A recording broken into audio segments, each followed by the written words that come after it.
میرا دو سوال آپ سے یہ پوچھنا چاہتا میرا سوال یہ ہے کہ آپ کو یہ مبارک مہینہ بہت مبارک، خدا کرے کہ ہمارے دلدر کم ہو، ہماری عبادات اس میں قبول ہوں، آمین۔ دو اناؤنسمنٹس کرنی ہے پوچھیں گے آغاز سے پہلے۔ ایک تو یہ کہ ہم نے جو ایجوکیشن کی سیریز تھی اس کا باقاعدہ آغاز اس اتوار سے کرنا ہے۔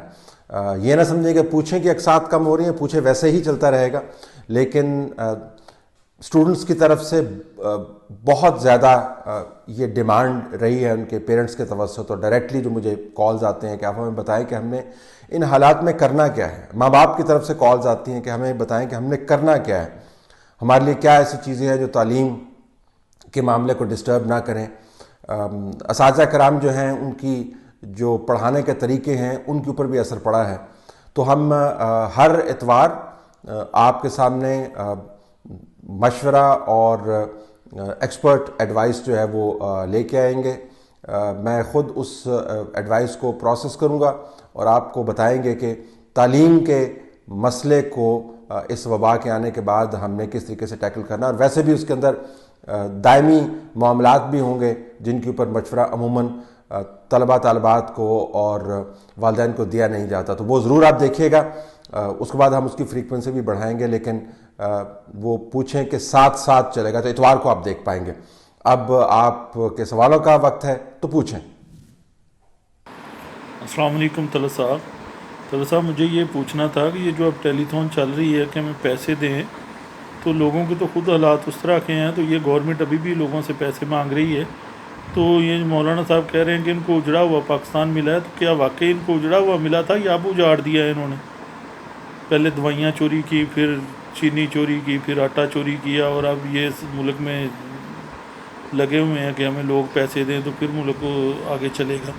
نہ ادھر کسی کو ریلیف مل رہا ہے، پٹرول پوری دنیا میں کم ہو گیا لیکن ادھر نہیں مل رہا، کیا یہ صحیح سمت پہ جا رہا ہے؟ طلعت صاحب میں پچھلے مہینے کی 19 تاریخ کو آیا ہوں دبئی سے، ٹھیک ہے، تو کچھ میرے پاس درہم تھے، میں چینج کرانا چاہ رہا تھا، ابھی چلو خرچہ ہو جائے، کیوں یہ اس کی وجہ سے حالات کام کے نہیں تھے کچھ بھی۔ تو اگر اثر ریٹ 45 یا 46 یا 44 ہے، تو گراؤنڈ پہ جو منی ایکسچینجر ہے وہ دے رہے ہیں 35 30 ایسے کر کے۔ یہ اوورسیز کے لیے بڑا کچھ تو ایکسپیکٹ کرتے ہیں، ابھی اوورسیز بہت کچھ کریں گے۔ اوورسیز کو ملتا کیا ہے اس ملک میں؟ دونوں بہت اہم سوال ہیں جی۔ پہلے تو ہم جو چندہ ٹرانسمیشن ہے اس کا ذکر کر لیں۔ میں تو یہ سمجھتا ہوں کہ کوئی بھی دنیا کا ملک اور اس کے سامنے جو بہت بڑے گھمبیر اور سخت گیر قسم کے چیلنجز ہیں ان کو چندوں کے ذریعے نہیں نپٹا جاتا۔ چندوں کے ذریعے فلاحی تنظیمیں چلائی جا سکتی ہیں، اگرچہ ان کے اندر بھی آپ کو فلاحی تنظیم کو خود سے چلانے کا بندوبست کرنا پڑتا ہے۔ چندوں کے ذریعے آپ مختلف لوگوں کی مختلف اوقات کے اندر محدود پیمانے پر کفالت کر سکتے ہیں۔ چندوں کے ذریعے آپ ریاستی اور عوامی چیلنجز کا مقابلہ نہیں کر سکتے۔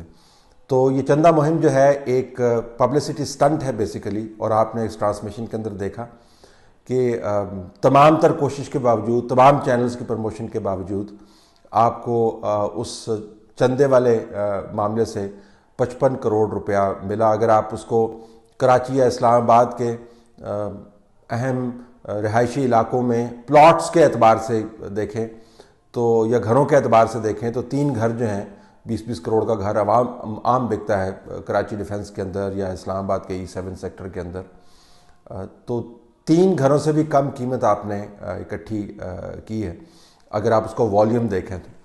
اور جو سکیل ہے اس چیلنج کا وہ اتنا زیادہ ہے کہ یہ چندہ کرنے والی جو مہم ہے اس کا کوئی سر پیر نہیں ہے۔ اور پھر جن لوگوں سے آپ مانگ رہے ہیں، تمام دنیا میں ریاستیں جو ہیں تقریباً اس وقت اگر آپ اقوام متحدہ کے اعداد و شمار ملا کے دیکھیں تو تمام دنیا اس کی زد میں ہے۔ 3-4 ممالک ایسے ہیں جو کرونا کی وبا سے جو کہتے ہیں وہ بچے ہوئے ہیں۔ تو اگر آپ یہ اعداد و شمار اٹھا کے دیکھیں تو کسی ملک کے اندر اس قسم کا سرکس نہیں لگا ہوا جس قسم کا آپ نے ٹی وی کے اوپر لگایا ہوا ہے، اور تشہیر اپنی ہے۔ تو اس کا کوئی فائدہ نہیں ہے. آپ نے معیشت کو چلانا ہے, آپ نے out of the box solution لے کے آنے ہیں, اور جن لوگوں سے آپ مانگ رہے ہیں دنیا بھر کے ممالک ان لوگوں کو دینے کی باتیں کر رہے ہیں. تو یہ ایک پبلسٹی سٹنٹ ہے. چونکہ ساری زندگی کام ہی یہی کیا ہے جس طرح جاوید میاں نے بتایا آپ کو لائیو ٹرانسمیشن میں بیٹھ کے, لہذا اس کے علاوہ ہم کچھ سوچ ہی نہیں سکتے. اس طرح نہ بڑے چیلنجز سے نپٹا جاتا ہے اور نہ ہی اس طرح ملک چلتے ہیں, نہ ہی اس طرح معیشت چلتی ہے. یہ ہم نے ایک وتیرہ بنا لیا ہے, لیکن چونکہ کوئی پوچھنے والا نہیں ہے, کوئی سوال کرنے والا نہیں ہے, اور تمام کے تمام لوگ جو ہیں وہ اس سرکس کا حصہ بنے ہوئے ہیں, تو اس وجہ سے یہ معاملہ چل نکلتا ہے. تو اس کا کوئی سر پیر نہیں, اس کا کوئی اثر نہیں پڑے گا کہ ہم نے وبا کو کیسے کامبیٹ کرنا ہے. اوورسیز پاکستانی کا بہت بڑا ایشو ہے. اگر آپ آج کے اعداد و شمار دیکھیں تو ساؤتھ ایشیا کے اندر جو ریمیٹنسز ہے, یعنی جو لوگ آپ جیسے لوگ جو ہیں وہ پاکستان میں پیسے بھیجتے تھے, یا اپنے ممالک میں اگر وہ پاکستانی نہیں ہیں تو ممالک میں پیسے بھیجتے تھے واپس, تو ان کی ریمیٹنسز کے اندر جو ہے وہ تقریباً 22% ڈکلائن آئے گا. تو پاکستان میں تو یہ ایک بحرانی کیفیت ہے. اب جیسے لوگ جو واپس آئے ہیں, ظاہر ہے ان کی جابز ختم ہوئی ہیں بہت بڑے پیمانے میں, اور ان جگہوں سے جابز ختم ہوئی ہیں جہاں سے ہم یہ فورن ایکسچینج حاصل کیا کرتے تھے. تو ایک تو ملک کو نقصان ہے, قوم کو نقصان ہے, ریمیٹنسز ڈکلائن کریں گے, اعداد و شمار یہ ہیں. پھر جب لوگ واپس آئیں گے اس طرح آپ جیسے ہیں تو ان کی سہولت کا بھی کوئی بندوبست نہیں ہے. یہ پہلے بھی مجھے خبریں مل چکی ہیں کہ جو باہر سے آ کر ان ممالک کی کرنسیز کو کیش کرنے کی کوشش کرتا ہے جہاں سے لوگ عمومی طور پر نکالے گئے ہیں, تو بعض جگہوں کے اوپر یہ جانتے ہوئے کہ اس کی مجبوری ہے اس سے فائدہ اٹھایا جاتا ہے. تو ظاہر ہے اس کا تدارک کرنا چاہیے. لیکن اوورسیز پاکستانیز کے عمومی مسائل جو ہیں وہ ان کی جو کرنسیز ہیں ان کا کم ریٹ نہیں ہے, یہ کم سے کم مسائل ہیں. اگرچہ یہ مسئلہ ہے, میں اس کی حقیقت یا اس کے وزن سے انکاری نہیں ہوں, لیکن ترجیحات کے اندر آپ دیکھیں تو بہت بڑا مسئلہ یہ ہوگا کہ جو لوگ لاکھوں کی تعداد میں پاکستان پیسے بھیجا کرتے تھے نہیں بھیج پائیں گے. جو لاکھوں کی تعداد میں نوکریاں رکھتے تھے ان کے پاس وہ نوکریاں نہیں ہوں گی. تو آپ نے پھر ڈیل کس طریقے سے کرنا ہے ان تمام ایشوز کے ساتھ, اس کے اوپر کوئی پالیسی نہیں ہے, کیونکہ ہم سب جو ہے وہ چندہ اکٹھا کرنے میں لگے ہوئے ہیں. طلعت صاحب, گزشتہ دنوں اسلامی جمہوریہ پاکستان کے صدر عارف علوی صاحب کا ایک انٹرویو سامنے آیا جس میں ان کا کہنا تھا کہ پاور سیکٹر کے اعتبار سے جو رپورٹ ہے وہ پڑھنے کے بعد وہ اس نتیجے پر پہنچے ہیں کہ ملک کا ریپ نہیں بلکہ گینگ ریپ ہوا ہے. یہ الفاظ بہرحال انتہائی ہولناک تھے جس میں احتیاط برتنا ضروری تھا. میں پوچھنا یہ چاہ رہا تھا کہ کیا نئے پاکستان میں کوئی ایکشن ہوگا یا پرانے پاکستان کی طرح نو بال قرار دی جائے گی؟ جی, الفاظ کے چناؤ کا جو اہتمام ہے یا اس کے اندر جو احتیاط ہے اس کو تو آپ بھول جائیں. جو غلیظ زبان متعارف ہو چکی ہے سیاسی محاورے کے اندر, اس غلیظ زبان کے مختلف ایڈیشنز آپ کو مختلف اوقات میں نظر آتے ہیں. آپ یہ بھی کہہ سکتے تھے کہ اس سے بڑی زیادتی پاکستان کی تاریخ میں نہیں ہوئی. آپ یہ بھی کہہ سکتے تھے کہ اجتماعی طور پر ان لوگوں نے پاکستان کو لوٹا ہے. لیکن نہ جانے جو جنسی حوالے ہیں وہ ہمیں دینے کی کیا ضرورت ہے, اور اگر اتنا ہی خطرناک معاملہ ہے اور آپ نے اس کو اتنا بڑا جملہ کہہ دیا ہے اور وہ صرف ایگزیکٹو سمری پڑھ کے کیا, ساتھ یہ بھی موصوف فرما رہے ہیں کہ جناب وہ ابھی تو ان کا آنا ہے, جو سٹیک ہولڈرز ہیں ان کا ری ایکشن آنا ہے, تو پھر آپ نے کوئی ایکشن بھی ریکمینڈ کیا ہوگا, آپ نے بتایا ہوگا کہ ان لوگوں کی گردنیں ناپیں. پھر سوال یہ اٹھے گا کہ یہ لوگ کون ہیں, یہ آئی پی پیز کی پالیسی بنانے والا کون ہے. ایک شاہد حسین ہوا کرتے تھے جو بینظیر بھٹو صاحبہ کے دور میں 1994 کی جو آئی پی پیز کی پالیسی بنی اس کے اندر پیش تھے. پتہ تو کریں ان کی رشتہ داری وزیر اعظم کی کابینہ میں بیٹھے ہوئے جو ایک ایڈوائزر ہیں ان میں سے کس کے ساتھ ہیں. ندیم بابر صاحب جو ساتھ بیٹھے ہوئے ہیں اور ایڈوائزر ہیں, ان کی اپنی آئی پی پیز ہیں یا ان کا انٹرسٹ ہے اس کے اندر. جو رزاق داؤد صاحب ہیں ذرا ان کے بارے میں پتہ کریں, اور ان تمام لوگوں کے بارے میں پتہ کریں جن کے کہیں نہ کہیں سے جو ڈھانڈے ہیں وہ ملتے ہیں موجودہ نظام کے ساتھ. اور پھر کئی الیکٹرک کے اندر جو گھپلے ہیں ذرا ان کا بھی تو ذکر کریں. لیکن وہ تو ظاہر ہے آپ نے ذکر کرنا نہیں ہے کیونکہ وہاں پہ جو لوگ بیٹھے ہوئے ہیں وہ بہت زیادہ فنڈ دیتے ہیں. تو ایسے الفاظ آپ استعمال کر رہے ہیں اس معاملے کے اوپر جس سے متعلق آپ نے پوری معلومات بھی حاصل نہیں کی, تو ظاہر معیوب تو ہے. لیکن مجھے کوئی حیرت نہیں ہوئی. اب یہ الفاظ جو ہیں ہماری سیاسی تہذیب کا حصہ بنا دیے گئے ہیں اور ہم اس کے اوپر فخر محسوس کرتے ہیں کہ جی واہ واہ واہ واہ, یہ دیکھیں جی تن کے رکھیا میں. تو ذرا تن کے رکھیا کے لیے تو پھر آپ کو ایسے ہی الفاظ استعمال کرنے چاہیے یا کرنے ہوتے ہیں جیسے کہ یہ استعمال کر رہے ہیں. لیکن ویسے اگر آپ ان سے بات کریں تو بڑے مرنجا مرنج اور بڑے نفیس قسم کا ایک امیج کریٹ کرتے ہیں. لیکن الفاظ جو ہیں وہ ذہنی خیالات کے نمائندہ ہوتے ہیں. وہ تربیت کے بارے میں بھی بتاتے ہیں, وہ تہذیب کے بارے میں بتاتے ہیں. اس لیول کے اوپر اس قسم کے الفاظ ایسے معاملے پر جس پر آپ خود کہہ رہے ہیں کہ تحقیقات ابھی مکمل ہونا باقی ہیں اور جس کے اندر وہ لوگ تمام کے تمام نہیں لیکن کافی بڑی تعداد میں ایسے بیٹھے ہیں جن میں سے چند آپ کے دائیں بائیں ہیں, تو پھر سوچنا چاہیے تھا, پھر بتانا چاہیے تھا کہ آپ نے ایکشن کیا ریکمینڈ کیا ہے. ایسی کابینہ اور ایسے ایڈوائزرز کو آپ کیسے ٹالریٹ کرتے ہیں اپنے وزیر اعظم کے ساتھ بیٹھے ہوئے جنہوں نے وہ کبھی فیل کیا ہے جس کو آپ نے اس انداز سے بتایا ہے. طلعت صاحب اس پہ ذرا روشنی ڈالیے گا کہ مولانا صاحب حاکم وقت کی بڑی تعریفیں کر رہے ہیں. کیا انہوں نے بے حیائی اس ملک سے بند کر دی ہے؟ کیا شراب خانے بند کر دیے ہیں؟ کیا سودی نظام کا خاتمے کا اعلان کر دیا ہے؟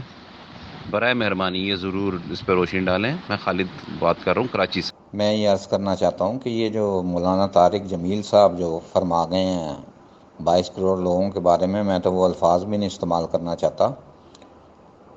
تو کیا کچھ اور نہیں تھے یہ فرما سکتے؟ انہیں یہ نہیں پتا کہ کفر کے بعد سب سے بڑا گناہ کسی کی دل آزاری کرنا؟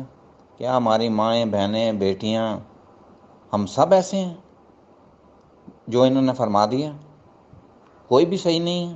کیا یہ کسی کو زیب دیتا ہے کہ ایک عالم ہے جو اتنے ان کا نام ہے, اتنے ان کے فالوورز ہیں, وہ کسی ایک شخص کی یا کسی ایک حکمران کی محبت میں پورے میڈیا کو جھوٹا کہیں اور اس کے بارے میں ایسے الفاظ استعمال کریں؟ حالانکہ ان کو یہ بھی ایک پبلک پراپرٹی ہوتے ہیں, ان کو نیوٹرل رہنا چاہیے. کیا خیال ہے آپ؟ طلعت صاحب یہ میں نے مولانا طارق جمیل صاحب کا جو نا کل دیکھا ہے, وہ جو ٹیلی تھون میں ان کا بیان ہے, یہ کہہ رہا ہے کہ 22 کروڑ عوام جو نا جھوٹی ہے مکا. تو اس میں سب آ گئے نا سر, میڈیا والے آ گئے, جرنیل آ گئے, ججز آ گئے, سب جھوٹے ہیں. ایک عمران خان صادق امین ہے نا, ایک عمران خان صرف جو نا ایماندار بچا ہے اس ملک میں.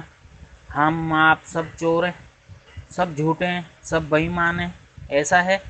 تھوڑا سا تبصرہ کرے سر مولانا صاحب کی. اور مولانا صاحب اپنے گریبان میں کب جھانک کر دیکھیں گے؟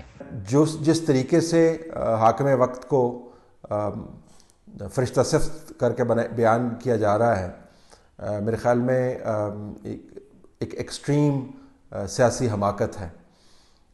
تمام حکمرانوں کی زندگیاں کھلی کتابوں کی طرح ہیں, لوگوں کے سامنے آیا ہیں.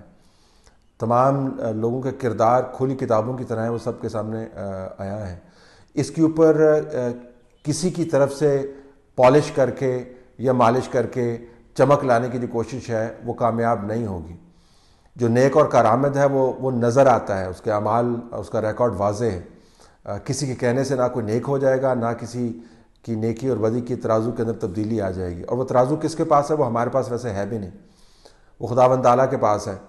تو کسی کو یہ بتانا کہ کون کتنا نیک ہے اور کون کتنا بد ہے میرے خیال میں زیب نہیں دیتا. سیاسی طور پر آپ بات کر لیں, کمپیٹنس کے حوالے سے بات کر لیں, لیکن ایمان کے درجوں پر فائز کرنے کی جو ڈگری ہے نہ جانے لوگوں کے پاس کہاں سے آ جاتی. اور دوسری بات یہ ہے کہ